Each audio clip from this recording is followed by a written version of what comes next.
And we're live. Good evening and welcome to our virtual presentation of Terence Lester's new book, When We Stand, The Power of Seeking Justice Together. Joining Terence in conversation tonight is Jayson Counsel. Before we begin, if you have any questions for our guests, please use the Ask a Question button at the very bottom of the screen. You can also vote for any questions you'd like, and they will make their way to the very top of the list. Also, please consider supporting our bookstore by purchasing a copy of tonight's featured book, When We Stand. You can do so by clicking on the green purchase button directly below the viewer's screen. It'll take you to our website where you can complete your purchase. And Vroman's Bookstore is the oldest independent bookstore in Southern California. We are 127 years old, so any little support you can give us will go a very long way. All right, so with that said, let me introduce our guests and then we can jump right into the conversation. So Terence Lester is a speaker, activist, author, and a thought leader in the realm of systemic poverty. He is known for his nationwide campaigns that bring awareness to issues surrounding homelessness, poverty, and economic inequality. Terence led the March Against Poverty in 2018 and is also the founder of Love Beyond Walls, a not-for-profit organization focused on poverty awareness and community mobilization. In 2019, he launched the first museum in the US representing homelessness out of a shipping container called Dignity Museum. And joining him tonight is our moderator, Jayson Counsel, lead adjunct faculty member at Columbia University's School of Professional Studies Nonprofit Management Program. So with that said, I'm going to turn my camera off and hand things over to Jayson. Enjoy the talk, everyone. Thank you, and thank you for having myself, but more importantly, thank you to Terence for another wonderful literary contribution to the space. Brother Terence, how are you today? I am doing well, Jayson. Nice to be here with you tonight. Specifically, shout out to Vroman for hosting this live talk. Yes, well, I mean, there's a lot of folks that are here. The community is growing as we speak. So let's just get right into it, right? Understanding that I don't think folks understand that you've been in the game as far as writing and doing this work for quite some time. You're pretty seasoned in this. Actually, your pen has written 7 books. This is your 7th. This is your second, what we're going to call, I guess, major distribution and publication. So congratulations on that. My question for you is, clearly you made this during a pandemic, right? How do you create in a time of racial reckoning? What does that look like? Yeah, it's a great question. I remember the moment the news station started to hint at the world shutting down. I was actually in our center. We have a center here in the city of Atlanta. It's like a community center where we invite our community members in to get access to critical resources.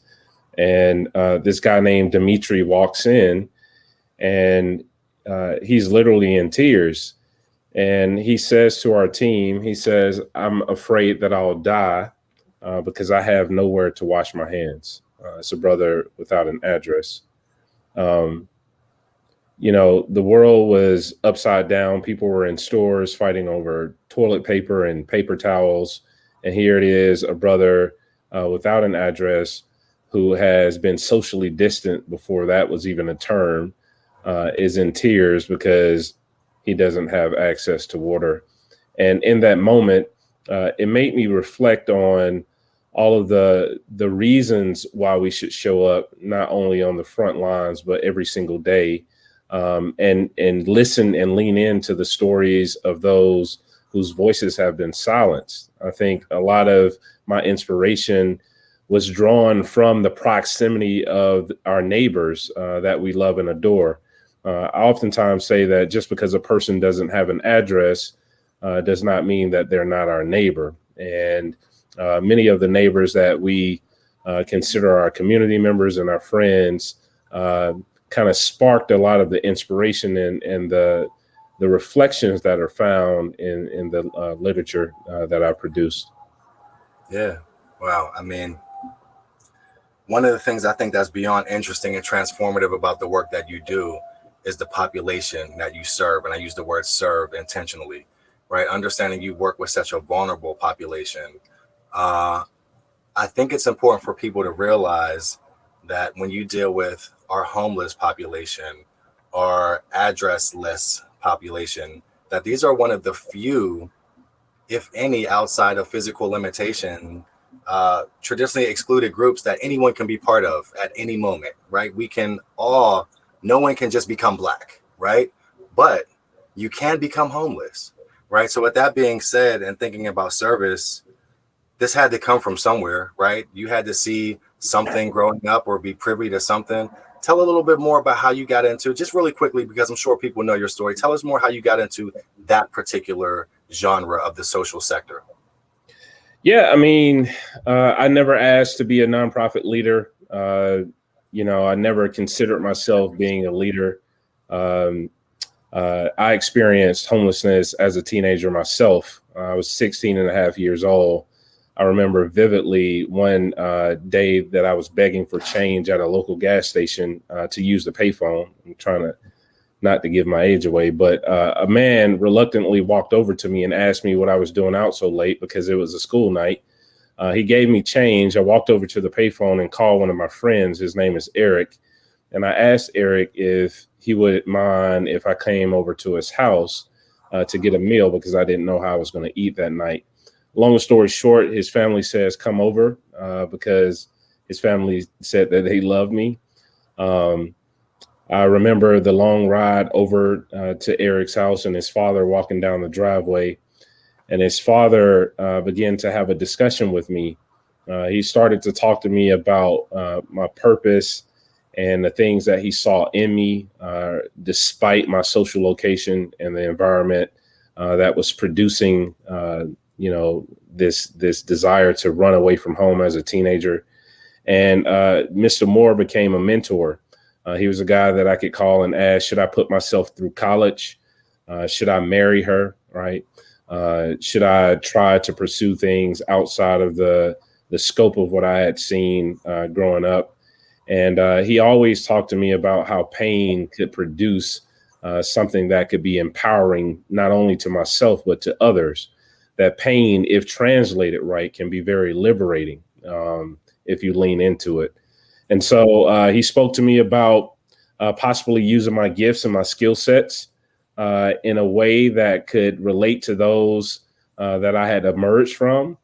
And I remember when I formally started the organization after his encouragement, I think I was 20, in my late 20s, he passed away from cancer. I'll never forget standing, in the funeral home where he was laying there, and his family asked me to say some words. And I remember looking around, and everybody who was present were people who he had given his life to, former drug addicts, former gang members, former people experiencing homelessness. His life produced the type of fruit that I wanted to show up in my life. And so I kind of stumbled into the leadership, leaning into a lot of the things that have pained me, but also coupling that with the education that I amassed along my journey. Yeah, well, shout out to Mr. Moore, right? Yeah, and shout out to Mr. Moores all across this world, because we need them. One of the themes I'm hearing, and one of the themes that I've picked up in a lot of your literary works, are that acknowledgement of trauma, right? That what trauma means. Why don't you talk a little bit about how does trauma start to alter who you become, right? And what your view is. Yeah. I think trauma that goes undiscussed or suppressed can be a very damaging thing. It's something that can follow you wherever you go. It doesn't matter the school you go to or the career path you choose. I think it's something that, at some point that you have to process. And I was fortunate enough early on to find, counseling and mentors that would help me process a lot of the things that I experienced in my early childhood, but not just process them in a way where I am just re-traumatizing myself, but finding clues in the experiences that I've gone through to be key indicators of what direction my life would take.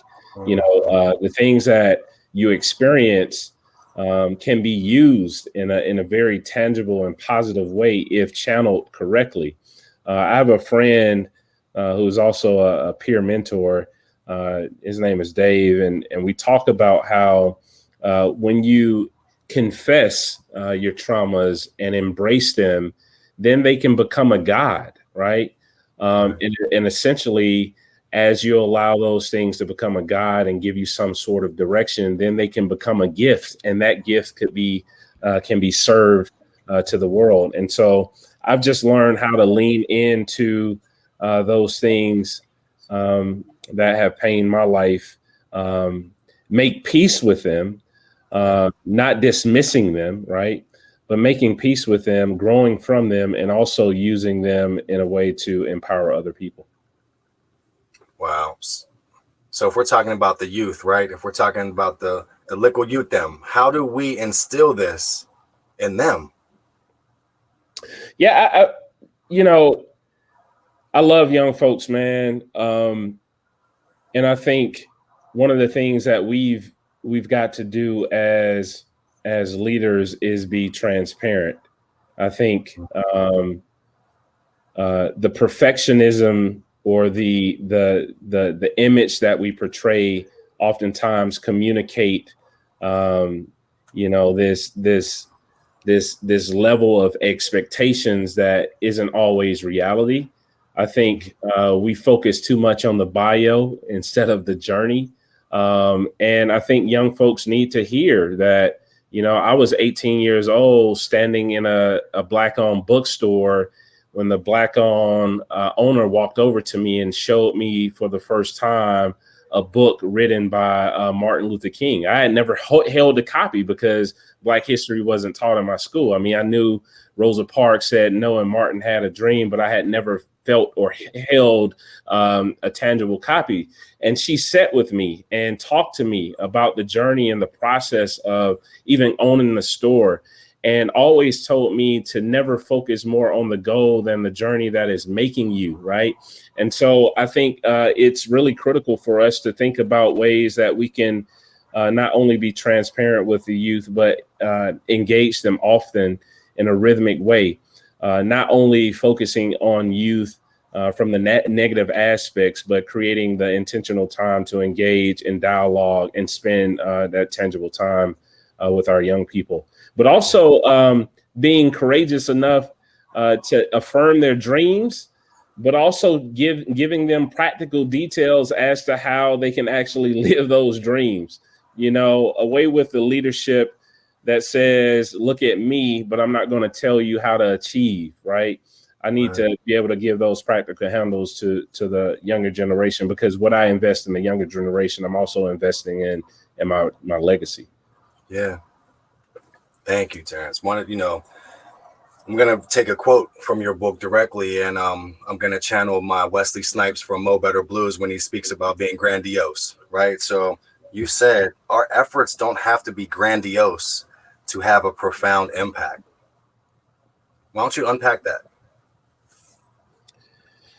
Yeah, I normally use the analogy of a puzzle box. We've all encountered a puzzle going in a store to purchase one. All of the pieces in the box make up the image on the front of the box.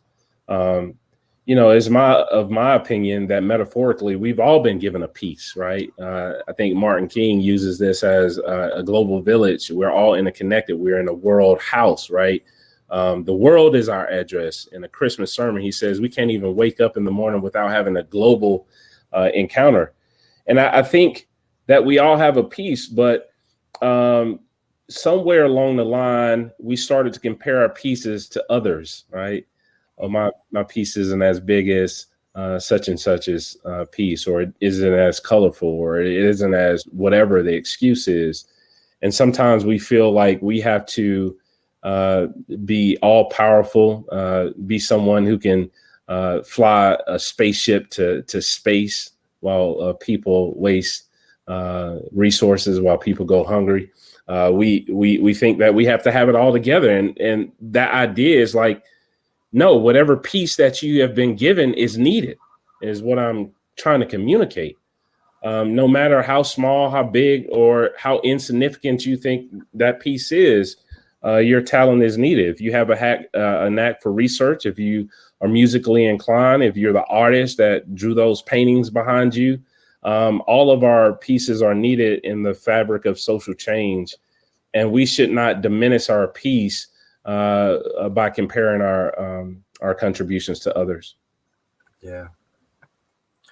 You're talking about service, right? And when I think about the way you utilize service, there's a very profound sense of self-awareness, right? So I would love to hear you talk a little bit more about self-awareness and some of the questions that folks can ask themselves, right, in order to be mindful of those around them. We talk a lot about showing up. So this is a great chance to talk about what does showing up look like from a self-awareness standpoint around those you come in contact with. Yeah, I remember just early on, I used to hang around a lot of older men when I was in my early 20s, and I would just, they used to call me the questionnaire, right? I used to be the one that asked all the questions. I wanted to know everything that I didn't know, based upon the experiences that people had gone through, because I wanted to learn somehow from the experiences of others, while also going internally, trying to discover who I really am. And what I found out from a lot of the persons that I would talk to is that there are two types of people. There are accumulators, and then there are distributors. Most of the men that I was having conversations with were in their, early 60s to late 60s, and they were starting to downsize. And the reasons why they were downsizing is because they had amassed all of this stuff, and they said it no longer has any worth to me anymore. I'm just into the relationships now, or into how I can leverage the latter part of my years to impact others. And I was hearing all of this at a young age, and I started to say, well, I don't want to be a accumulator. I want to be a distributor. And how can I use the ways in which I'm wired to start distributing goodness or justice or mercy or love, or all of the essentials that are closely related to how I was wired, And I think anybody who is thinking about doing this internal work has to create the type of margin that would allow them to ask themselves some hard questions. I think we live in a time and culture now where everybody's trying to create to-do lists. And my whole thing now is like, forget the to-do list. Let's create a let-go list. The things that we need to let go to create the type of margin where we can have that real internal work that will bring us to some of the clarifying moments of how we are to spend our days while we're here. Yeah, Terence, that's spot on. Really quickly, I have a friend who has an alarm that goes off every evening, in opposed to every morning. It goes off every evening to let him know it's just time. Let it go, shut it down. And I just thought that was brilliant, right? So I love that, what you're saying. Mm-hmm. Another thing that I think folks take away from your readings and just how you get down is your faith, right? You speak a lot about Christianity and Jesus, and specifically Jesus's role as a servant and service, right? We look at, sometimes when we, depending on what type of view you use, you can look at Jesus as he gives very, very specific examples of what servant steward leadership looks like, right? So I would love for you to talk a little bit more about how the correlation of your religious experience, right, it came together, and how you sort of managed and put together that intersection of understanding from a core principle of Christianity, and how does that translate into the work that you do, and how do you keep it current in an ever-changing landscape? Yeah, I think that's a really great question. I reflect on Howard Thurman's book, Jesus and the Disinherited, and how Howard Thurman positions Jesus as one of those who was also marginalized. He was born poor under Roman oppression, and he was a minority. And he was also one who was historically fighting to liberate those who had their backs against the wall as well. And so traditionally, when we see the historical Jesus, we see how Jesus centered the poor. He touched lepers and affirmed the broken. He was moved with compassion for those who were weary. He challenged those who withheld power from those who were marginalized, right? He affirmed women. He included those who were excluded. He flipped over tables when money was placed over people. He gave his life to remind people that they were invited to an extended table. And I think what we are starting to see now with this Christian nationalist movement, which is largely led by white people, reflecting nationalism that is entangled and entrenched in racism, right? Since the earlier days of America's colonial settlement. And I think nationalism within itself is something that sanitizes history, right? We see the erasure happening right now. It removes the sin of genocide and slavery and Jim Crow laws and the war on drugs and the mass incarceration complex and all of these injustices that hurt and harm Black and brown people across the country. Forgetting that Jesus himself was also executed by the same type of nationalistic movement during his day, right? He was seen as a rebel, seen as an outcast, but he was also that said, I hope that you visit the sick. I hope you visit the sick and shut in, the ones who are in prison. I hope you feed the poor.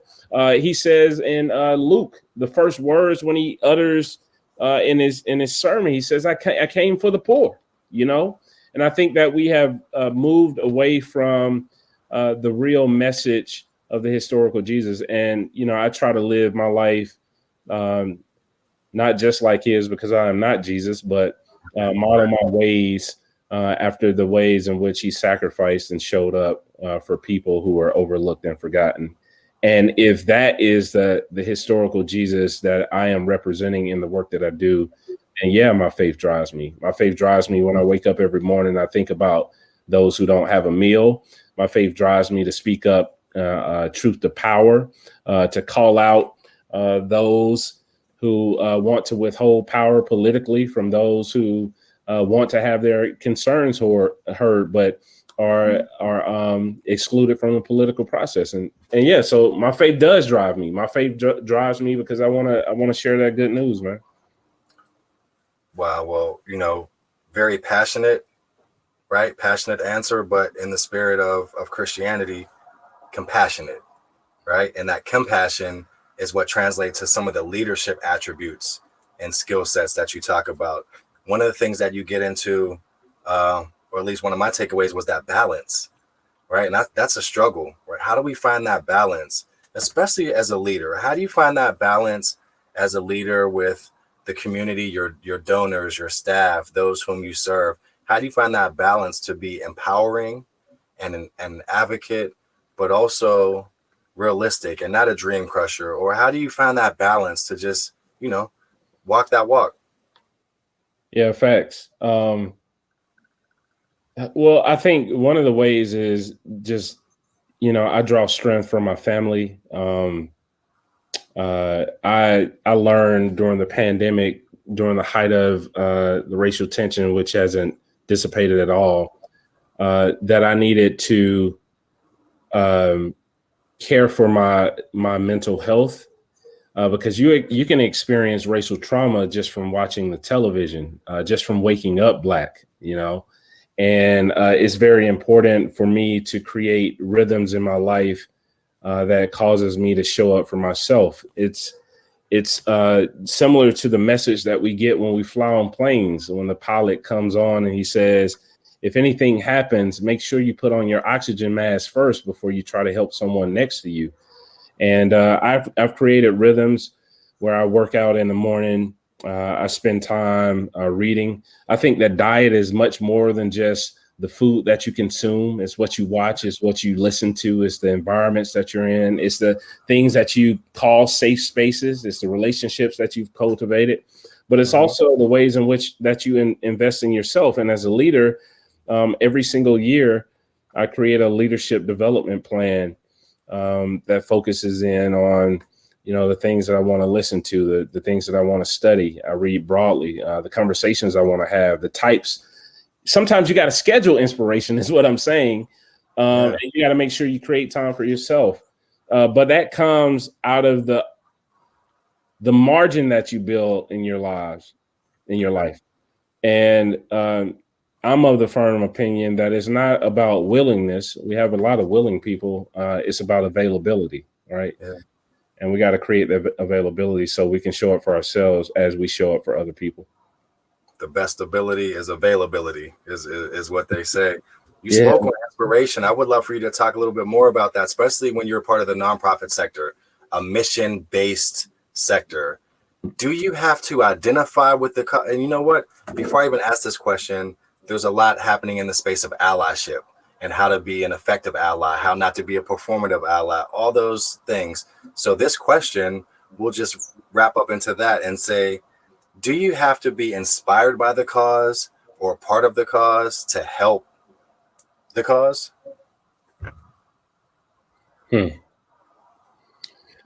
Man,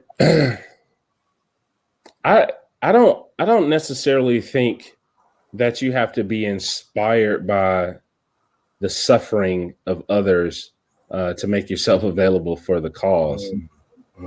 I think we talk a lot about suffering and not giving enough attention for those natural inclinations that we are drawn to based upon how we are wired. Will you be inspired from being proximate to community members, not in some performative way, but like really showing up with presence? Yeah, you will, right? I think empathy is developed from proximity. That empathy can be born from being present in a community, and not in an event-oriented way, but in a way that is conducive to lifestyle service or service leadership. But I also think that the term allyship has a lot of negative connotations to it. I think what we need are people who are advocates, who are willing not to just speak up, but to pass the microphone. Not just people who would invite persons of color to the table for marketing purposes, but persons who would dare to leave their own tables to go and sit at somebody else's, because the very invitation of someone inviting you to a table suggests that they still have power over the table, right? Yes. And I think that we need to think about or reorient our minds specifically around service and find leaders in communities that we feel like we should save, so to speak. Right. We're not saviors. We're going to seek out those whose voices have been silenced, build those types of deep, meaningful relationships, but also find ways to empower them to pass the microphone. When I was starting out earlier, I used to use the phrase, I'm being a voice to the voiceless. Well, I learned over years of being in community with people, everyone has a voice. Some voices are heard and others are silenced. I live my life right now to ensure that I'm making sure that I'm passing the microphone. I'm humanizing those who society has marginalized and looked over by handing them the microphone so they can speak up for themselves. Because I oftentimes say, who controls the narratives about people who are poor and experiencing homelessness in this country? Oftentimes that narrative is controlled by people who have never been it. And a part of narrative justice for me is ensuring that those false narratives that persist about people who are without an address have the microphone so they can speak up for themselves, because homelessness is not monolithic, right? And it's not something to be put in a bucket, because everybody arrives in this plight in a different way. And so We need advocates who are daring and bold enough to say, I have some semblance of privilege in my life, and I want to use what I've been given to pass the microphone, not just speak up for. Terence, I love that. Just personally, I too used to utilize that type of adage, especially I think that's just part of being in the nonprofit sector and fundraising. I think that's fundraise speak. Right. Right. That's we are trying to get some resources allocated to our program. One of the things that was, that jumps out to me is futurism, right? And I look at you and your work and what you do as something as being very futuristic, very much based in the present, preserving some of the things that have been that need to be righted, that have been traditionally right, and historically wrong.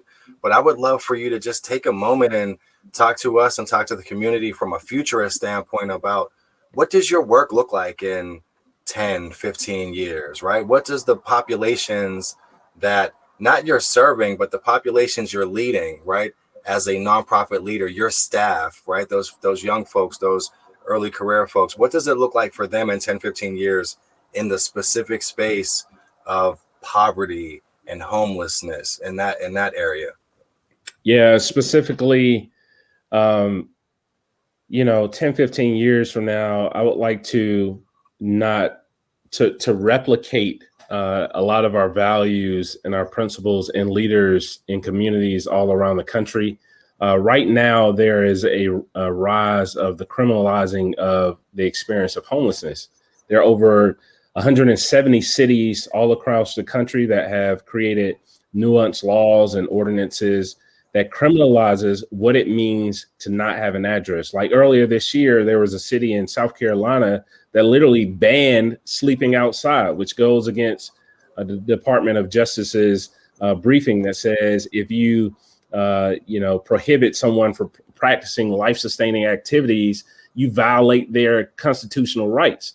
Where you have cities right now that ban sleeping in cars, even if you have a job, that ban sharing of food, that ban standing in certain places, that ban having 2 or 3 bags with you. You can be cited for a camping violation, right? That is using hostile architecture, which is spikes and boulders underneath bridges to displace folks. And I would like our work futuristically to fight those nuanced laws, because just because you're homeless doesn't mean that you don't have any human rights, right? Homelessness rights are human rights. Right. And just because you don't have an address doesn't mean that you're less human. And so I would like to see, a movement of creatives and storytellers and documentary creators and all of the people who are taking the narrative back of what it means to be, one of the 140 million people in this country that are living either below or near the poverty line, and write that narrative, but also erase some of those very toxic and dehumanizing policies. Yeah.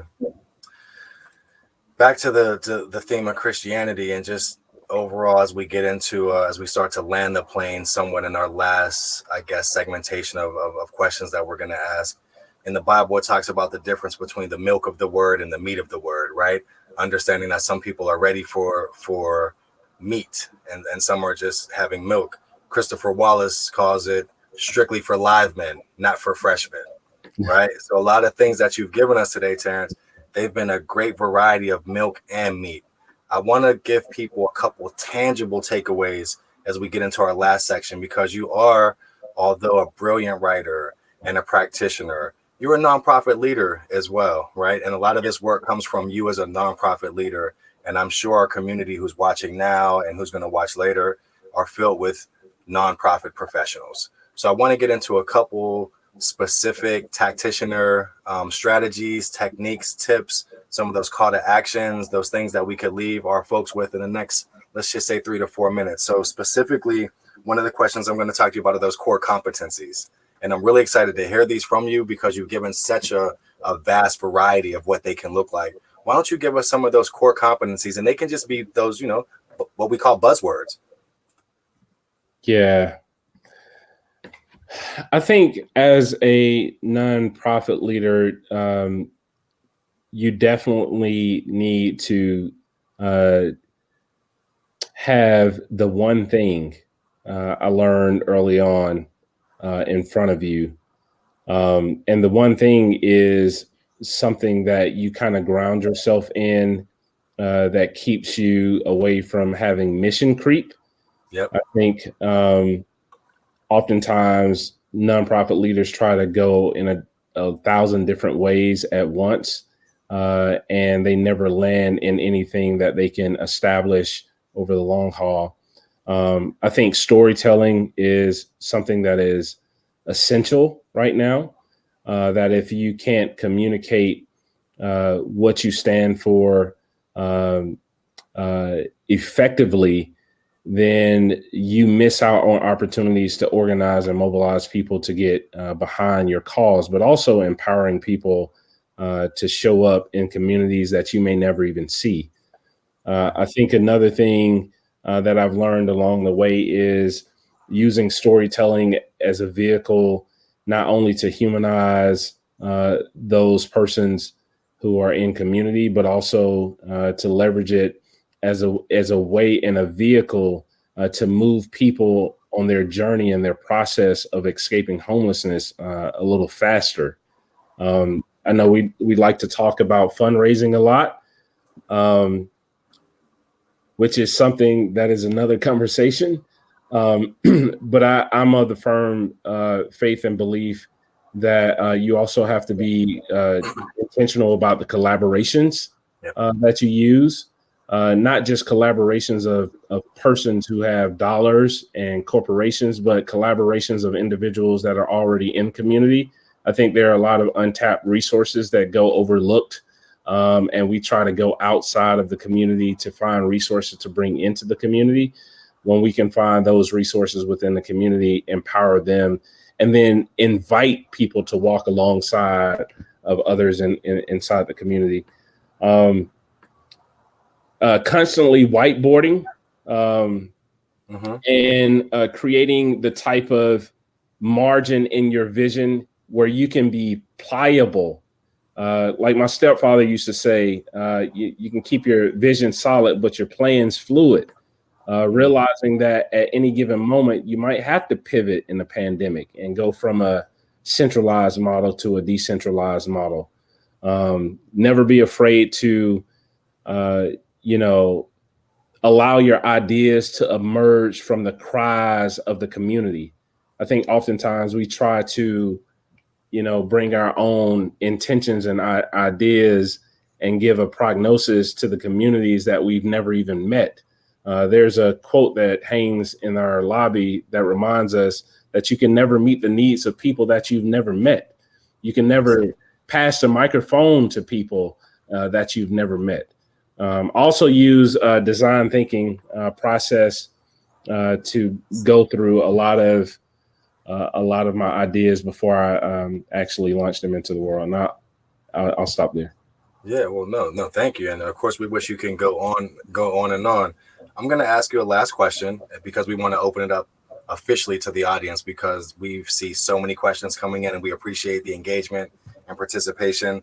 Actually, I'm not going to ask a question, Terence. I'm going to end us with a quote because I want the audience to have the last questions.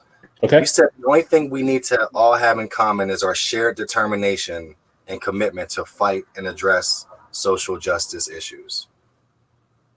Yeah. Don't even want you to unpack it. Just wanted to share that with the folks. I'm just going to read it one more time before we open it up because I thought it was such a powerful line and a powerful statement and really, summarize some of what it is you wanted to get across, which was the only thing we need to have in common is our shared determination and commitment to fight and address social justice issues. Yeah. Powerful. Thank you. Thank you, Terence. I appreciate it. I'm going to turn it over to Rira, who's going to come back in, going to get the Q&A going with the audience.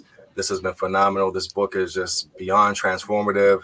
I have to agree with the importance of buying this book, sharing this book. A big thing that we talk about in our space is resources and how do we put together resources kit, not just for allies, but for those who have already been doing the work, right? This is something that specifically can be used for that resource kit. And I appreciate you for giving us this to the world. Thank you, Jay. All right, so I'm back.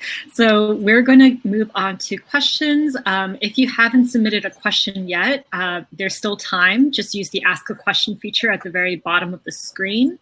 And all right, so let me just go through them. How important is self-care when it comes to serving the community? And I'm guessing there's a lot of nonprofit professionals in this chat today. So if you can give your 2 cents on that, Terence. Yeah, I think there's no long-term leadership in nonprofit work or the helping profession, period, without caring for yourself. Every counselor needs a counselor. Every doctor needs a doctor. If you're in the community faith, pastor, I think it is essential for you to create the type of margin where you can care for yourself so you can constantly be replenished. I like to think of it in a kind of like a story. You ever go to a restaurant and the waiter or waitress brings over a glass of water, right? You drink all the water up, right? And the cup is just sitting there. And for some of those who, pay attention, the waitress or waiter will come over and refill the cup and replenish it. So you have more water. I like to think that this is how our lives should look when it comes to showing up for other people, that when we notice that our cups are empty, that we become our own waiters and our own waitresses and pay attention to the things that we need to fill ourselves up. Because if you sit on the table of nonprofit leadership empty, then that can lead to burnout. And so for me, it looks like counseling. It looks like having close people in my life where I can open up and be very vulnerable, because I think there are at times different, as one writer say, cool poses that we have, right? That in, certain settings we're seen in certain ways, but then there are settings that we consider safe that we can open up and be vulnerable. I think those vulnerable spaces are healthy. And then, creating rhythms to care for ourselves emotionally, but also physically. What are you eating? How are you caring for your body? How are you even having fun? I think that's a lost art as well. I love to laugh with my kids and my wife and my family. And I just think it starts out in a very small way. Maybe it may be 30 minutes and it grows. And before you know it, you create that rhythm where it's a part of your life and it's a core value. That's some great advice right there. Okay, so the next question is, what is your personal definition of justice, considering that you have justice in the title of your book? Yeah. Well, I like to think of injustice as something that strips and robs people of access to reaching their full God-given potential. And for many people that looks different, depending upon their social location and their context. I like to also frame this out by saying that there's a difference between charity and justice. That charity gives a man a sandwich, but justice looks at why the community is a food desert, right? Both are needed because the man needs a sandwich for the day, but I think to fix the overarching problem, we have to look at structural things that prohibits people, specifically who are marginalized, from accessing healthy foods, right? Also use the wellness wheel as a backdrop, which is a clinical framework that looks at the emotional, social, environmental, occupational, physical, spiritual, all of those things. We use this as a framework when even assessing our clients. We go, if this framework says that you have to have these things balanced to live a well life, then we also have to ask, well, where are the gaps? What's causing certain things to show up in this person's life that has some intersection to it that keeps them from reaching their their full potential. And I think that justice is righting those things that are stacked against people that strips them away from reaching their God-given potential. And so when I show up to act justly, I am showing up to ensure that everybody has equity. Right. I think we have time for one last question, and I think this is a good one to end on. And Jayson, if you want to pitch in as well. Okay, so the question is, what advice would you give to college students, and how do you recommend they find the spaces and the opportunities to begin finding communities? Yeah, I'll let Jayson lead with that. I have a few, but would love to hear my brother's wisdom. I'll go first because it's only right that you close us out. Be bold, right? Understand the difference between old power and new power, and that you don't have to subscribe to that old power, again, monolithic route, right? You don't have to do that. You can be dynamic. You can be unapologetic. You can be you, and you can be successful.